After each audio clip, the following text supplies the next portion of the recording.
Hello বন্ধুরা, শিক্ষা and টিউটোরিয়ালের পক্ষ থেকে তোমাদের সবাইকে জানাই স্বাগত। আজকে আমি আলোচনা করব উচ্চ মাধ্যমিক 2024-25 শিক্ষাবর্ষে এবিটিএ টেস্ট পেপারের রাষ্ট্রবিজ্ঞান বিষয়ের প্রশ্নোত্তর নিয়ে। আজকে যে সেটটি আলোচনা করব সেট নাম্বার 2। এই সেটে সমস্ত এমসিকিউ এবং এসিকিউ প্রশ্নোত্তরগুলো করে দিয়েছি। সাথে বলে রাখি, ডাব্লিউবিটিএ এবং এবিটিএ টেস্ট পেপারের বিভিন্ন বিষয়ের ভিডিওগুলো পাওয়ার জন্য তোমরা প্লেলিস্ট চেক করো, সেখানে তোমাদের পছন্দের বিষয় ভিডিওগুলো অবশ্যই পাবে। আরেকটি অনুরোধ সকলের কাছে রইল, যদি ভিডিও তোমাদের কাছে হেল্পফুল হয় তাহলে অবশ্যই প্রচুর পরিমাণে শেয়ার করতে থাকো। আর যদি আমাদের চ্যানেল নতুন হয় তাহলে চ্যানেলটি অবশ্যই সাবস্ক্রাইব করে পাশে থেকো।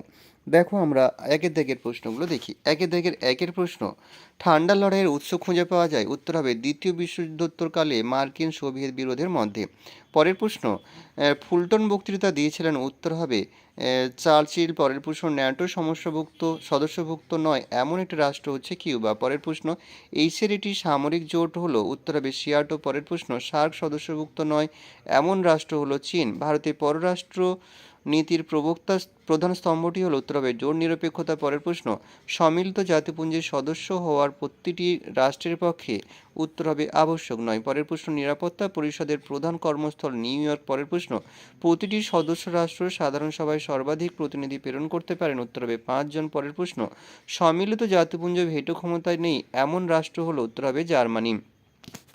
পরের প্রশ্ন, ক্ষমতা স্বতন্ত্রীকরণ নীতির প্রয়োগ ঘটেনি যেখানে, সেটা হচ্ছে কানাডা। পরের প্রশ্ন, নাম সর্বস্ব রাষ্ট্রপ্রধান থাকেন। উত্তর হবে সংসদীয় ব্যবস্থায়। পরের প্রশ্ন, উদারনৈতিক গণতন্ত্রে আমলারা দায়িত্বশীলে থাকেন জনগণের কাছে। পরের প্রশ্ন, সংবিধানের চূড়ান্ত ব্যাখ্যাকর্তা হিসেবে আইনসভার কাজ করে। উত্তর হবে ব্রিটিশ যুক্তরাষ্ট্র। পরের প্রশ্ন, ব্রিটিশ যুক্তরাজ্য। পরের প্রশ্ন, মার্কিন যুক্তরাষ্ট্রের আইনসভাকে বলা হয়। উত্তর হবে কংগ্রেস। পরের প্রশ্ন, রাষ্ট্রের আইনকে কার্যকর দায়িত্ব অর্পিত রয়েছে বিচার বিভাগের নিকট। পরের প্রশ্ন, রাষ্ট্রপতি হওয়ার ন্যূনতম বয়স হলো 35 বছর। পরের প্রশ্ন, জাতীয় জরুরি অবস্থায় লোকসভার কার্যকালের মেয়াদ বাড়ানো যায়। উত্তর হবে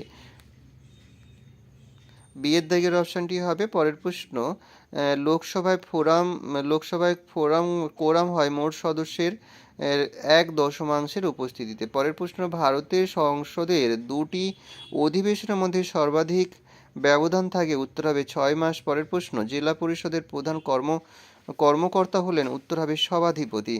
লাল দাগটা হবে না। পরের প্রশ্ন, মেয়াদ শেষ হওয়ার পূর্বে পৌরসভা ভেঙে দিতে পারেন। উত্তর হবে রাজ্যপাল। পরের প্রশ্ন, পঞ্চায়েত সমিতির অধিবেশন ডাকা হয় 3 মাস অন্তর। পরের প্রশ্ন, বড় শহরের পৌর প্রতিষ্ঠানকে বলা হয় কর্পোরেশন। এবারে আমরা দুইয়ের দাগের এসিকিউ প্রশ্নোত্তরগুলো দেখব।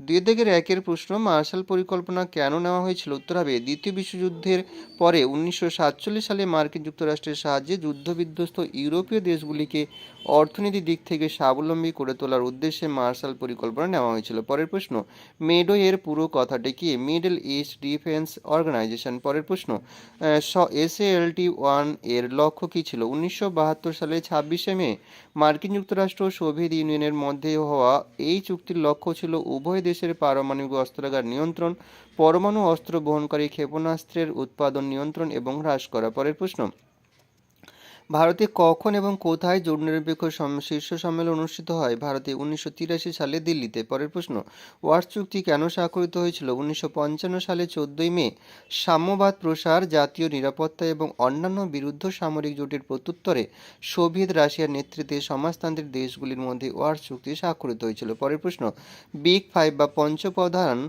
প্রধান এশিয়ার প্রতিনিধিত্বকারী রাষ্ট্র কোনটি। উত্তর হবে চীন। পরের প্রশ্ন, প্রতি রাষ্ট্রের পররাষ্ট্রনীতির প্রধান লক্ষ্য কি। সংশ্লিষ্ট রাষ্ট্রের জাতীয় স্বার্থ রক্ষা করা। পরের প্রশ্ন, the making of foreign policy গ্রন্থের রচয়িতা জোসেফ ফ্র্যাঙ্কেল। পরের প্রশ্ন, 123 চুক্তি কাদের মধ্যে স্বাক্ষরিত হয়েছিল। উত্তরে ভারত ও মার্কিন যুক্তরাষ্ট্রের মধ্যে। পরের প্রশ্ন, সর্বশেষ কোন ঘটনার মধ্য দিয়ে জাতিপুঞ্জ তৈরি হয়েছিল। উত্তর হবে দ্বিতীয় বিশ্বযুদ্ধের সমাপ্তির পর সান ফ্রান্সিসকো সম্মেলনের মধ্য দিয়ে জাতিপুঞ্জ তৈরি হয়েছিল। পরের প্রশ্ন, সাধারণ সভার বর্তমান সদস্য সংখ্যা কত। 193টি। পরের প্রশ্ন, কী উদ্দেশ্যে অর্থনৈতিক ও সামাজিক পরিষদ গঠিত হয়েছিল।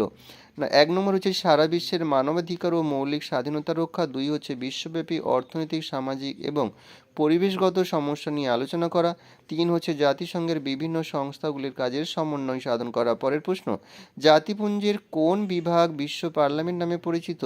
সম্মিলিত জাতিপুঞ্জের সাধারণ পরিষদ। পরের প্রশ্ন, জাতিপুঞ্জের মহাসচিবকে কিভাবে নির্বাচিত হন। উত্তর হবে জাতিসংঘের মহাসচিব নিরাপত্তা পরিষদের সুপারিশ ক্রমে সাধারণ পরিষদের 2/3 সদস্যের ভোটে নির্বাচিত হন। পরের প্রশ্ন, স্থায়ী ও অস্থায়ী প্রশাসকের মধ্যে পার্থক্য দেখাও।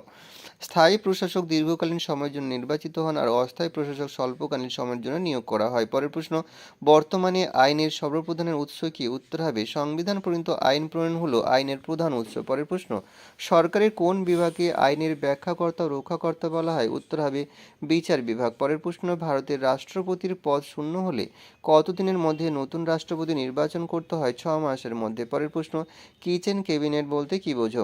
দ্রুত গুরুত্বপূর্ণ সিদ্ধান্ত গ্রহণের জন্য প্রধানমন্ত্রী ও তার একান্ত অনুগত স্বল্প সংখ্যক মন্ত্রীকে নিয়ে যে ছোট একটি অভ্যন্তরীণ ক্যাবিনেট গঠন করা হয় সেটি কিচেন ক্যাবিনেট নামে পরিচিত। পরের প্রশ্ন, 0 আওয়ার বলতে কি বোঝো? আইনসভায় প্রশ্নোত্তর পর্ব শেষ হওয়ার পরে দুপুর 12টা থেকে 1টা পর্যন্ত একমাত্র জনস্বার্থের বিষয়গুলি ছাড়া অন্য যে কোনো কার্যক্রম বা প্রশ্নোত্তর স্থগিত থাকে। এই 1 ঘন্টা সময়কে 0 আওয়ার বলা হয়। পরের প্রশ্ন, গ্রাম পঞ্চায়েতের বিচার বিভাগীয় সংস্থা কোনটি? ন্যায় পঞ্চায়েত। পরের প্রশ্ন, মিউনিসিপ্যাল কর্পোরেশনের মূল কার্যনির্বাহী কি নামে পরিচিত? উত্তর হবে মেয়র। পরের প্রশ্ন, গ্রাম সংসদ কাদের নিয়ে গঠিত হয়? রাজ্যের প্রত্যেক গ্রাম পঞ্চায়েতের নির্বাচন কেন্দ্রের সব ভোটারদের নিয়ে গঠিত একটি সংস্থা হলো গ্রাম সংসদ। পরের প্রশ্ন, পৌরসভার আয়ের একটি উৎস? উত্তর হবে জমি ও বাড়ির উপর আরোপিত সম্পত্তি কর। এখানেই শেষ করলাম। সবাই ভালো থেকো, সুস্থ থেকো। পরীক্ষার আগাম শুভেচ্ছা রইল।